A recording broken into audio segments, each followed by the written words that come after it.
I was expecting there to be somebody talking about the European directive before, or regulations before what I was going to say. They unfortunately haven't been able to make it, so I'm going to just give you a couple of minutes before I get on to what I was talking about, of pointing out that there is currently a e-signature directive in which has been around for a while, and so far I think under the qualified certificates there is supposed to be exactly one person in that last 10 years in the UK who's actually got one. I'm not sure whether this was a dog or somebody on a bad day, but there was exactly one person who's actually got that. So because this hasn't really worked, the Commission is now wanting more regulation, and there are two draft regulations currently going through in the Commission. Both of them, unfortunately, are sort of lots of things crammed together and therefore upsetting everybody in different ways. The one is the data protection regulation. We don't plan to say very much about that, but it actually covers three different aspects of data protection and other such things. And the other one, which is of immediate concern here, is the EID and Trust Services regulation, which is in two halves. EID, because that is a national competence. The Commission cannot, and the European bodies cannot force anything to happen, but they can force interoperability. So what they're trying to do is to make sure that if you do something, either producing as a government or as a nation, or consuming, then you have to play nicely with at least the rest of Europe. So that's one part of it. And the other part is the trust service and the bit that affects business directly, and that is European competence, and so it's a separate part. It's being handled separately within UK government departments.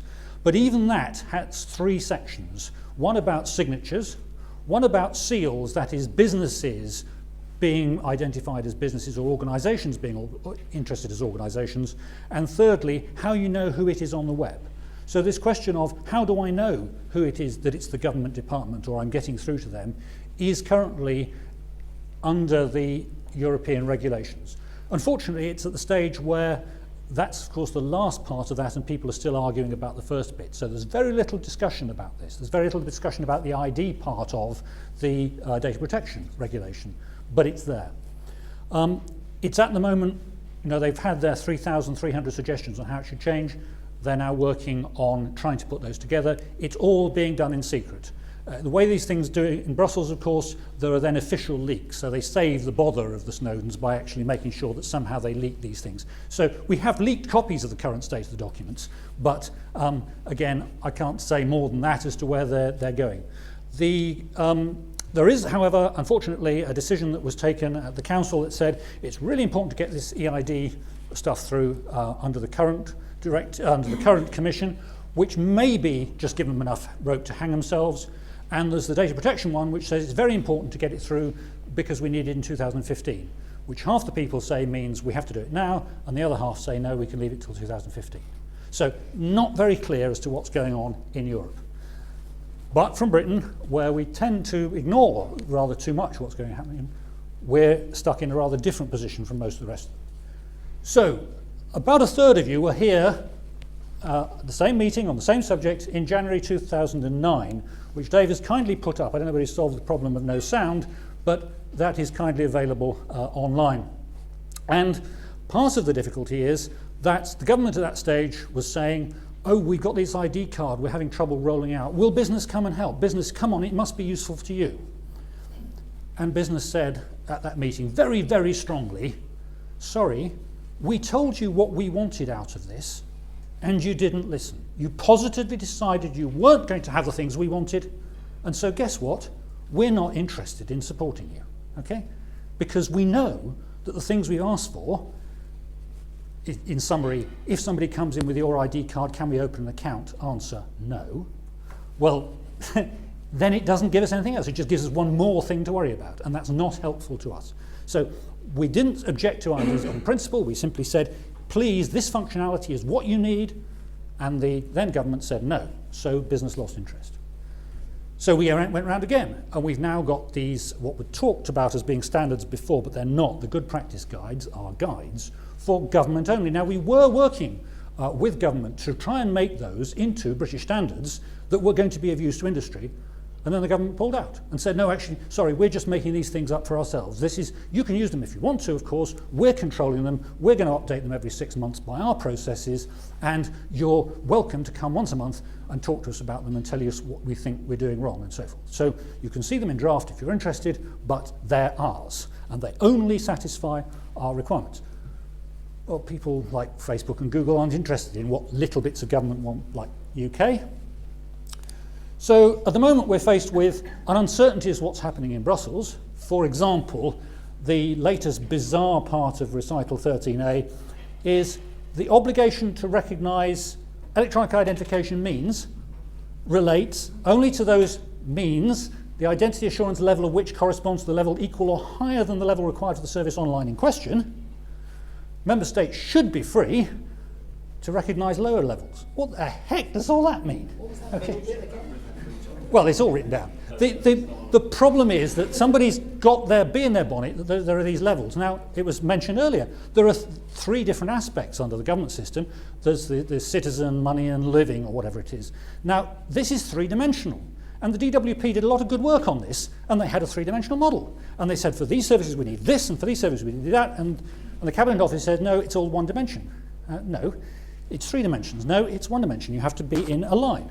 So how you actually get into line, and the theology that there might be levels called 1, 2, 3, whatever they're called, is actually not at all obvious. But commercially, it's very difficult to say, well, we'll provide a service that does these things, and we'll provide a service that does these things, and the consumer is going to be completely confused unless it is nice and linear. At the moment, the position is that we have this proposal that the IDP things. We can't yet comment publicly on what the architecture is because it hasn't been published. I will have a lot to say publicly when it is published, and I hope it has changed considerably since I last looked at it. But in terms of the people who are actively involved in this and are going through, T-scheme is said to be the thing that you need. Now, I happen to believe that that's right, but not for the reasons that the government is proposing. Most people have never heard of T-scheme. Most people are not remotely interested in the fact that it's been T-scheme approved. That will not buy it any usage at all. It's worth having. It's a necessary part of it from a quality point of view, if you're insisting on having a national system, but no way is it any good for actually convincing somebody that they're going to want to use it. However, at the moment, there are precisely 1.5 people signed up in the process of getting approved. Okay, so we're not seeing this in November. It was said this morning we're actually not seeing this till January and February next year. This was required to be delivered so other things could be built on the basis of it. It hasn't been for a variety of reasons. Now, I haven't got time to go into why or aspects on that. But there are some very strange things going on in the law, not helped by the current big fight as to whether big data is good and Big Brother is bad. And these are really quite hard to get your head around at the same time. The Electoral Commission, the law was changed earlier this year to allow data matching across government databases, and the Electoral Commissioner's verdict essentially was that it hadn't been costed, but anyway wasn't actually any use for what they were doing. I summarised that slightly, but that's the flavour of it. DWP Universal Credit was supposed to be using this, but it has now moved off to digital where appropriate, since the by default clearly was not going to be something that they could do. We have the privacy principles, and Louise is involved in these. These are still in draft. Okay, this is the basic design principles for your system being consulted after the system was due to be delivered.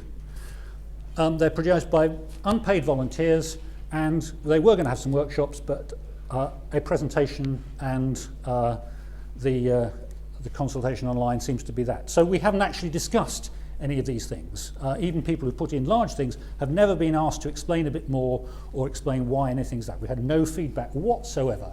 And I suggest that whatever they are, and they can be as good as they like, they will be barriers to international adaptation, because they're not simply saying, yes, we'll take the Jericho Forum and I think they've got it this way wrong. Okay? I like most of what Jericho, but I think the business requirement for one of them is that you can tell when two people are different. Not that when you can tell it's the same person twice. You want to be able to see this is signed and countersigned by different people. However, and of course, what's being said in Parliament also doesn't match. So the NI number is the chief bit of investigatory detail, but we're not having, of course, a single unique identifier.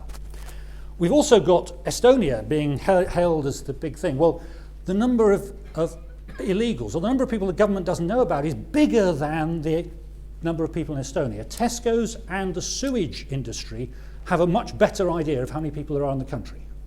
Okay? And it's a lot more than the government says. Okay?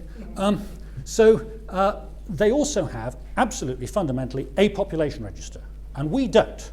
And therefore, lots of things you can do with that, lots of sensible things, that how you can build on it, how you can do your privacy preserving nice things with it. Just, we can't do things in that way. It's fundamentally different, like the US, but it's fundamentally different. But there were things that were identified as missing, some of which will have international aspects, because that's what we're supposed to be talking about today. Establish and fund an ombudsman. Yes, the reason I like my card is because when something goes wrong, I can get it fixed. I don't expect it to be perfect. I do expect things to go wrong, but somebody will fix it. Well, I've not seen any advertisements for that ombudsman's job yet. I'm not sure I'd want it, but I'm looking for it. Questions on audit trails and fraud, because all this customer stuff is very nice, but actually people don't like to spend all their time doing consent forms, and furthermore, consent and fraud in analysis just don't really go together. Parliamentary discussion, the principals are saying, oh, well, if any privacy principle is going to be violated, then it's got to be agreed in Parliament. Well, that takes quite a long time and an awful lot of education on a subject that most parliamentarians know absolutely nothing about. Just because people like Merlin are basically sound on this doesn't mean that, well, hang on, he's known this for a while and he still hasn't managed to achieve very much in this area. We need some sound commercial models. Nobody's yet mentioned all this is very interesting, but without a commercial model, it isn't going to happen. And that, I think, is the main thing to answer Dave's question of what's not happened since 1997. Okay?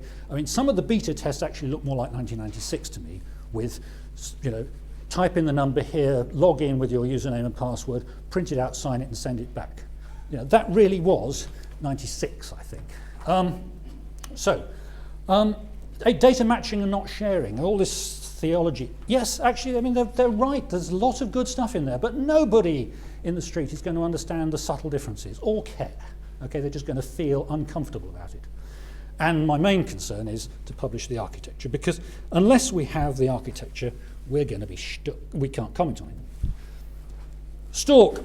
Now, again, Stalk was a study and told people what was happening or what wasn't happening. And one of the things they pointed out was that there is a real problem, even if you can have everything in a line, that people have got different lines. The Spanish have 7 levels, the Greeks might have 3, or whatever.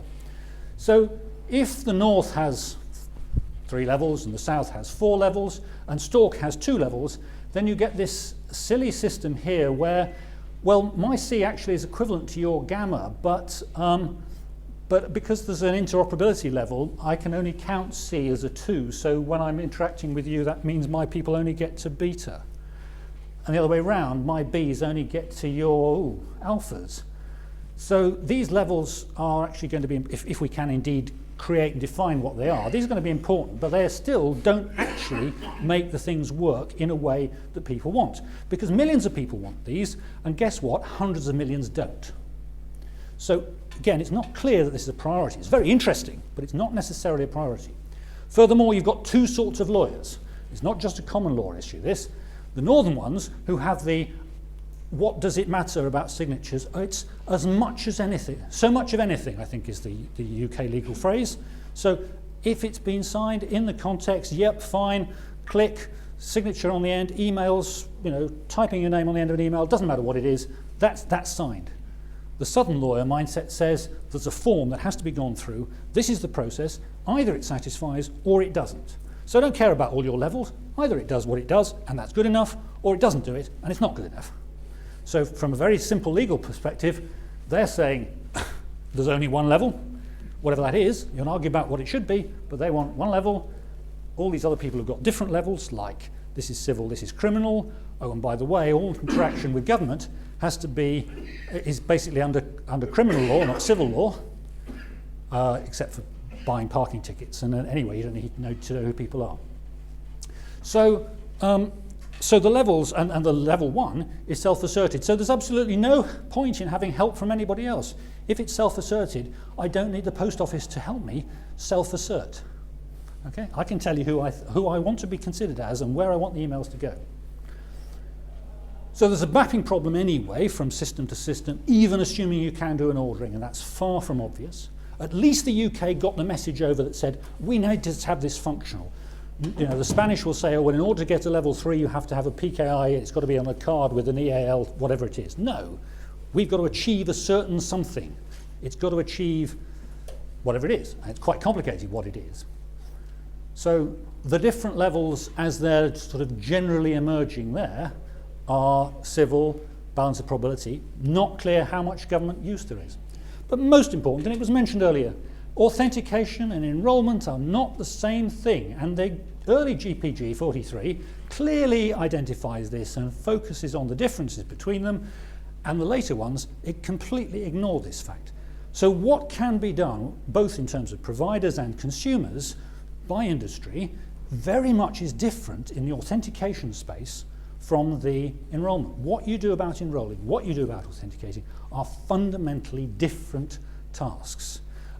They have different concerns, and the risks around them are different. So if you handle those separately, there is some chance that we can make forward. But by putting it all together, I don't think we're getting anywhere. And it was interesting that in David's presentation about the IDAP scheme this morning, the idea of relying parties as industry has evaporated. Those relying parties are all at the moment government because it's behind a government hub. Why is it a government hub? I have no idea. That should be a hub that's part of the system, the scheme, the industry bit that's been appropriately accredited, and there can be more than one. But the idea that it's part of the government system seems to me particularly bizarre and problematic because it's a single point of failure. Well, it would be if it were doing anything.